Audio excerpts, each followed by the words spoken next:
Welcome back to another episode of Harmonious at Lunch, the show that fuels your business success. I'm Brandon Gano, your host and guide through the world of harmonious business growth.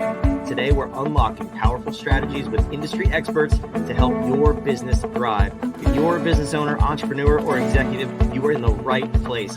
Join me and our incredible guests today on the journey to clarity, growth, and success. It is time to revolutionize your approach to business. Let's dive in with another episode of Harmonious at Lunch. Welcome back to some more bite-sized business advice. And we got one of those episodes today where I'm probably just going to nerd out with our guests. So fair warning, but we're talking about operations. We're talking about supply chain management and how to streamline your supply chain for growth. I argue it all starts with operations. You know, I'm a fractional COO. We're ops nerds over here. So please bear with us, but also you're going to learn a whole lot about how to grow your business efficiently with my very special guest, Greg Williams. So before we go any further, Greg, welcome to the show. Thank you for being here. Thank you. It's great to be here today. So we've scared away mostly everybody. It's just you and me now listening. I assume nobody else is still here, but we're going to talk about operations. What got you into being an ops nerd, if you will? And I'm just going to put that title on you. So I hope that's cool with you. That's fine. Yeah, that's fine. So I've had a career in the software business for almost 25 years now. Just out of college, started in that business. When I got into ERP software or accounting software, you either had to know accounting or operations or the IT development side of it, and the operations side was just what I gravitated to. That's fair enough. I love it. So tell me, what are you seeing in terms of working with your clients? Like what parts of the operations are you usually working on when you're implementing the software? Yeah, in the last few years, we've seen a large increase in demand for warehouse management systems.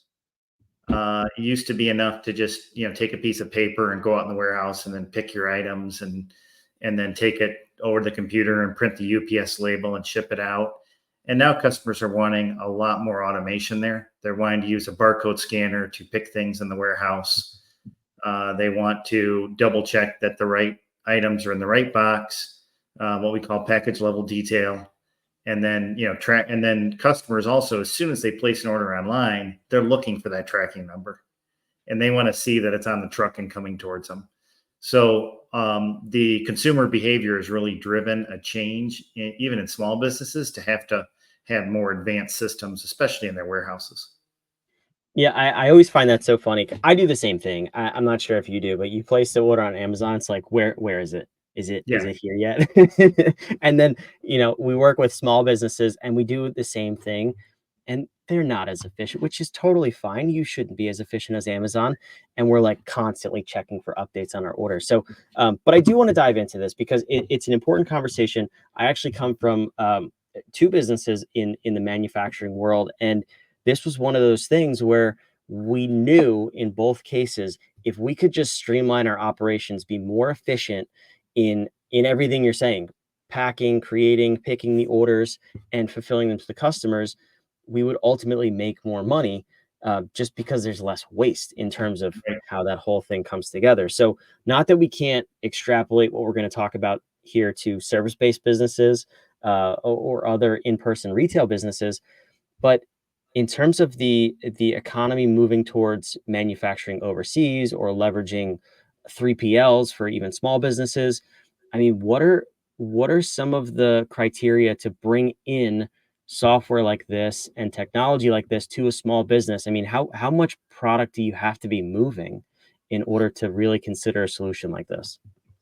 I think if you want to graduate beyond like what I call the QuickBooks stack, which is QuickBooks, and then some people have a ShipStation software or something like that, and they're running disparate systems. But each of those systems has advantages in its own right. Once your business gets to 5 million in revenue and sometimes 10 million in revenue, you should really start looking at a more holistic system that has it all in one. And a lot of small business owners don't know that exists out there. But it does. I mean, you can get systems from Microsoft or Oracle in some cases where You can get it all in one system, and then you don't have to maintain multiple systems anymore. Yeah, I mean, that's probably what causes more errors than anything else is just the duct tape solutions, right? Where you're Right. trying to integrate multiple different solutions. So I want to talk about kind of what are because we're not all there, right? So Right. what are some things we can focus on and do before that point to make sure, if nothing else, that transition is seamless? But how do we really maximize our operational efficiency if we're not quite ready for that sort of a software upgrade yet? Right. Well, one of the things you can do is you can get a software like the Microsoft Business Central one that we do, and start off with that just with a smaller footprint. And it's not going to cost you that much more than like a QuickBooks solution. But then when you do scale, you can just grow that system to add more capabilities. So one of the really interesting things I've seen happen a few times is serial entrepreneurs have come to us and they've said, "Hey, we're going to buy an ERP as we start the business pre-revenue because we don't want to go through that pain 3 or 4 years from now of replacing QuickBooks." Mm. Uh, but these are guys that know how to scale businesses very quickly. So maybe they're an exception to the rule. That's one way to do it. Another way is just even if you're running a system like QuickBooks, is focus on having good processes. So focus on documenting some of your processes and knowing those, because then when you do outgrow it and decide to go to a larger system, the first thing that any consultant like us is going to ask you for is, where's your process documentation? What are your requirements? What do you want the system to do? And if you say, I don't know, I just know I have a mess, then you're going to spend a lot more on consulting fees. I'm laughing because I've never heard that before. Yeah. So let's take a step back and really walk people through that for a minute, because I've come across times where people think they have processes or systems documented, solid SOPs, whatever, Yeah. and they have like notes on a whiteboard or something. So Right. what are you looking for? What makes that transition easy in terms of processes, SOPs, um, value chain analysis, all that fun stuff, in order to efficiently upgrade your systems or go into a full scale ERP? Like, what should that operation look like? Yeah. So I'm a big fan of cross functional process flowcharts that show handoffs between departments at a high level, and then have more detail underneath there in a Word document or somewhere. But I like to build a process flow that says, hey, when an order comes in, sales takes the order, and then they hand it off to operations and they fulfill the order. And here's the steps they go through. And then they hand it off to accounting and they invoice the order. And, maybe, operations actually posting the invoice, but still, you want accounting in that flow so they verify that it's hitting the right way and that the revenue is hitting the right accounts. That's missing in a lot of small businesses, in my opinion. They kind of say, hey, my accountant uses the QuickBooks accounting system, and then my operations people have something they use, and then at the end of the month we just try to figure it out. So it's very common, right?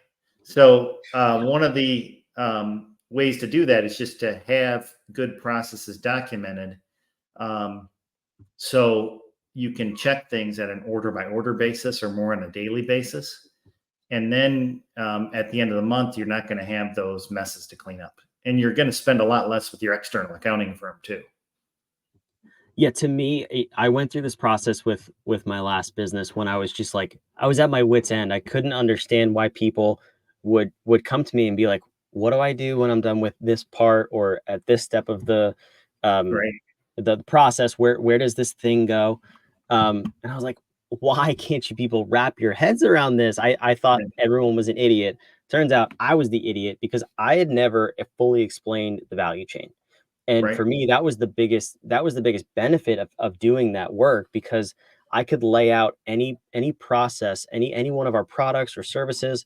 You lay out the value chain, and then beneath that, of course, you have the SOPs laid out and who touches what, and then of course how to do that. But what was missing was we had all the SOPs.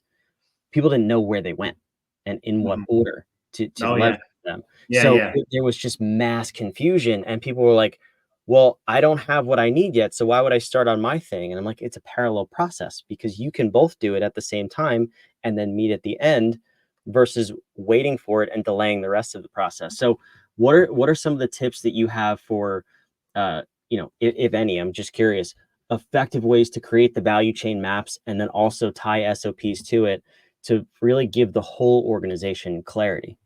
Yeah. So what I've done as a consultant is I just really play dumb and I get everyone in the same room and I put video up on a projector and we step through it.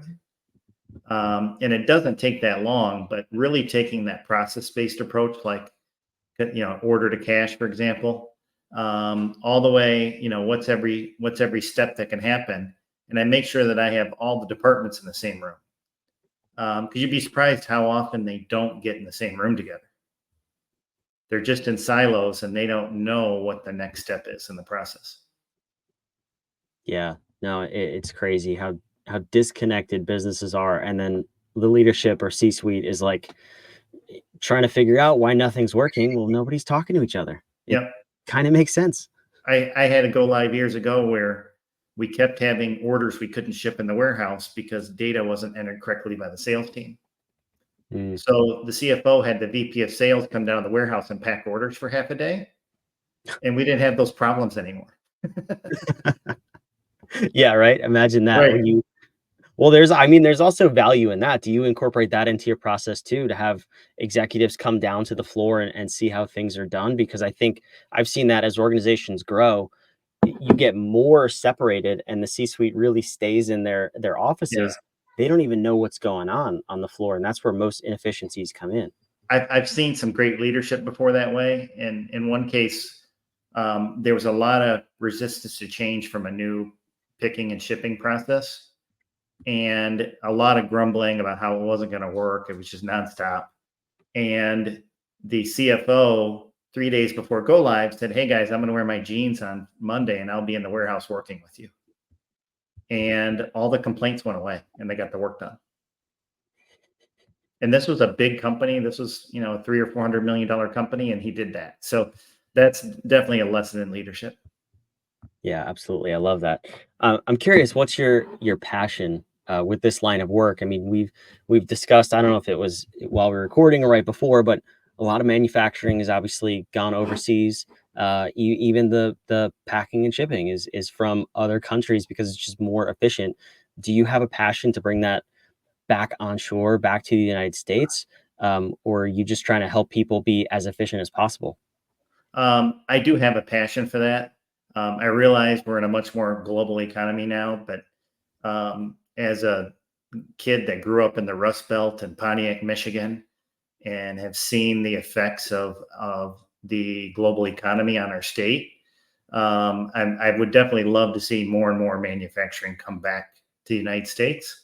But if it doesn't, then I want to help companies be more efficient and be able to do things in the most efficient and also sustainable way possible.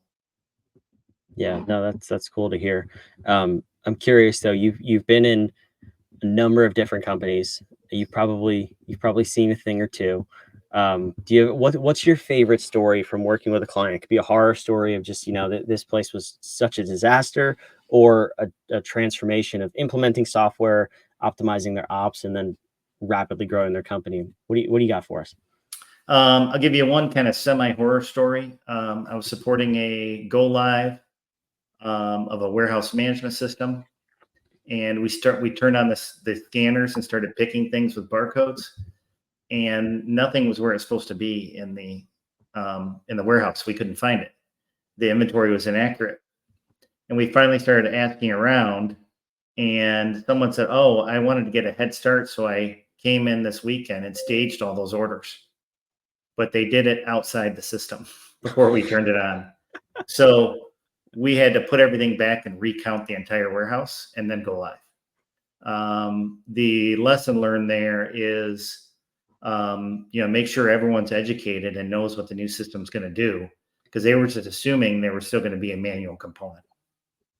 Mm, yeah, there's you got to give them a pat on the back for trying, right? Yeah, exactly. Yeah, it was a really expensive mistake for everyone involved, but it was an honest mistake. Yeah. No, that's a funny story actually. Yeah. I like that. So I put your website on the screen here. It's down wherever you're watching or listening. It's down in the show notes below. Tell me a little bit about what you guys specialize in. And you already said, that 5 to 10 million range is about where people should be starting to think Yeah. about implementing this type of software. But who do you love working with, and what do you do? We love working with emerging consumer brands. We love working with small to mid-sized manufacturing companies. Really, anyone that has inventory and assets that they need to manage. We have several hundred small to mid-sized business customers that we deploy different Microsoft ERP and CRM solutions for. That's fantastic. I love it. I have such a passion for manufacturing type businesses and this type of work where you can go in and optimize the operations and really watch a company be able to grow, because that's usually the bottleneck. You can Yeah, always make more sales. If you're already making sales, very easy to make more of them, much harder to fulfill more of them if your ops aren't that's right. streamlined. So this is a cool topic. We could nerd out on this Yeah, for hours, I'm sure as I we said. could. Yeah. But we got places to be, and so do you Yeah. as a listener. So I like to end these episodes, Greg, with a question. I have a question for you to provide a question. So in terms of the listener, thinking about whether they have a manufacturing business, a product-based business, or even maybe a service business, just in terms of optimizing their operations. We believe that powerful questions get you powerful answers. So what is that one question you love for the listener to just think about until they got that powerful answer for their business to help them get to that next level? Yeah, it's really, where do you want your business to be 3 years from now? That's what I ask. Where do you see that, and do you have the systems and processes in place to get there? Mm, that's a good question. People don't usually look that far ahead. Yeah. I love that. Greg, this was fantastic. Thanks for being here. I appreciate you coming. All right. Thank you. Appreciate it. Bye bye. Those of you watching and listening, thank you for being here too. We love putting these episodes on every single weekday for you. Make sure you subscribe wherever you are so you keep getting Harmonious at lunch in your ear holes 5 days a week. We'll see you on the next episode of Harmonious.